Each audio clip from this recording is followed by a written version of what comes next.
샬롬 할렐루야.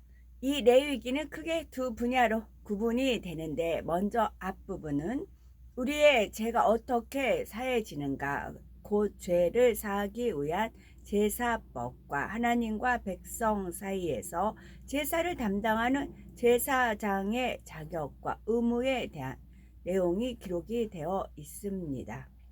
그리고 두 번째 분야는 하나님께 택함받은 거룩한 백성들이 범하지 말아야 할 죄에 대하여 상세히 기록하고 있지요.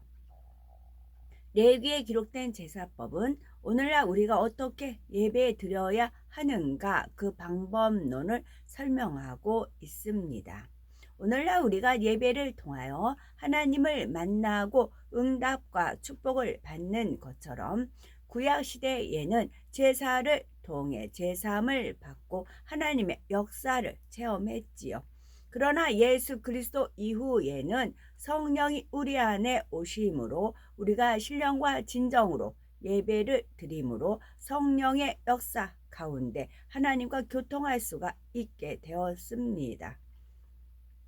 히브리서 10장 1절은 율법은 장차 오는 좋은 일의 그림자요 참 형상이 아니므로 해마다 늘 드리는 바 같은 제사로는 나오는 자들을 언제든지 온전케 할 수 없느니라 말씀한 대로 본체가 있으면 그림자가 있는 것이며, 오늘날 예수 그리스도를 통해 우리가 예배 드릴 수 있게 된 것이 바로 본체요, 그 구약에는 그림자인 제사를 통해 하나님과의 관계를 이어갔던 것이지요.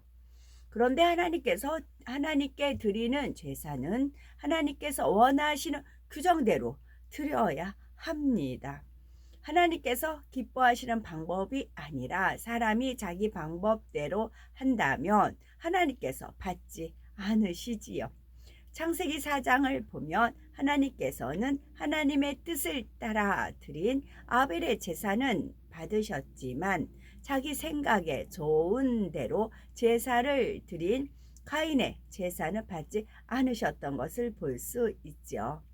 오늘날 예배도 마찬가지로 하나님께서 원하시는 예배 방법이 있는 것이며, 그 방법에서 벗어나 사람의 마음대로 변질되면 하나님과는 상관이 없습니다. 우리가 응답받고 축복받을 수 있는 예배, 하나님께서 원하시는 예배는 어떤 예배인지 그 실질적인 내용이 바로 레위기의 제사법 가운데 담겨 있는 것입니다. 레위기 1장 1절을 보니 여호와께서 회막에서 모세를 부르시고 그에게 일러 가라사대 말씀하셨습니다. 회막은 출애굽 이후 광야에 머물고 있던 이스라엘 백성들이 언제라도 이동할 수 있도록 장막으로 지은 성전으로서 하나님께서는 지금 성전으로부터 모세를 부르고 계신 것입니다. 회막 안에는 성소가 있고 그 성소를 지나 안으로 들어가며 지성소, 곧 지극히 거룩한 장소가 있는데, 지성소 안에는 하나님의 언약궤가 있습니다. 하나님의 말씀을 담은 언약궤가 있다는 것은 하나님께서 그곳에 함께 하신다는 증표이지요. 성전 전체가 다 하나님의 전으로 거룩한 장소이지만 특별히 지성소는 더욱 구별되어 거룩한 장소로 정해진 곳이지요.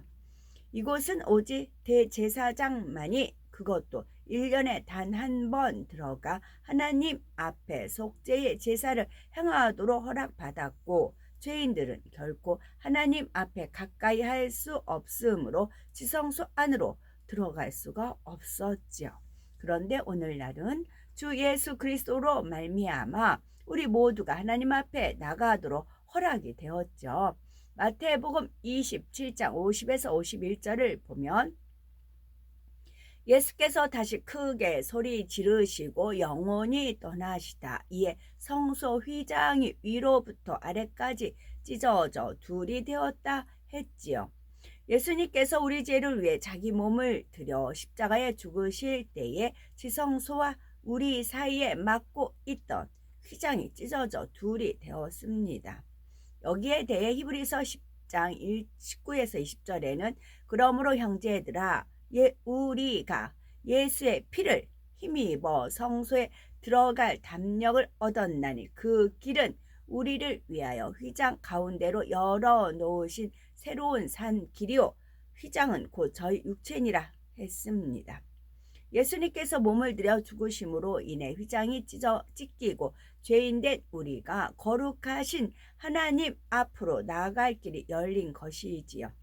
전에는 제사장만이 하나님께 나갈 수가 있었지만 이제 백성들도 하나님과 친히 교통을 이룰 수가 있게 된 것입니다.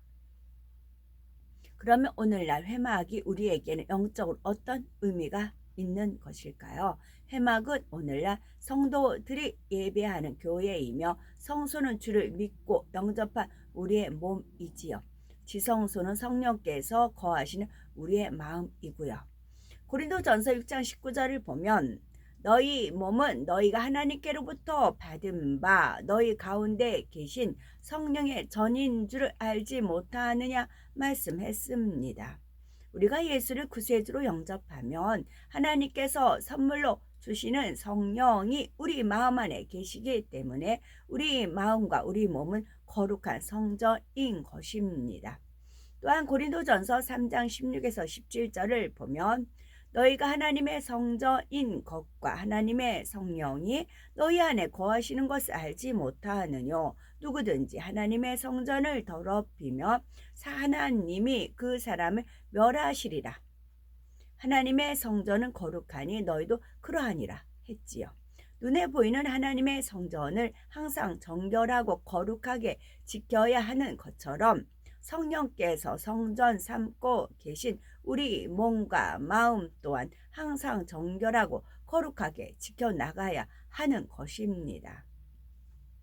하나님의 성전을 더럽히는 사람은 하나님께서 멸하신다 말씀하신 대로 비록 성령을 받은 자녀들이라 해도 계속 범죄하여 자신을 죄악으로 더럽혀 간다면 성령이 소멸되어 구원을 받을 수 없게 되는 것이지요. 성령께서 거하시는 몸된 성전 곧 우리의 마음과 행실을 거룩하게 할 때라야 우리가 온전한 구원에 이룰 수 있을 뿐만이 아니라 하나님과 깊이 교통할 수가 있는 것입니다. 그러므로 여호와께서 회막에서 모세를 부르셨다는 것은 오늘날 성령께서 우리 안에서 우리를 부르시고 교통을 이루신다는 의미가 되지요. 구원받은 하나님의 자녀라면 아버지 하나님과 당연히 교통할 수가 있어야 하죠.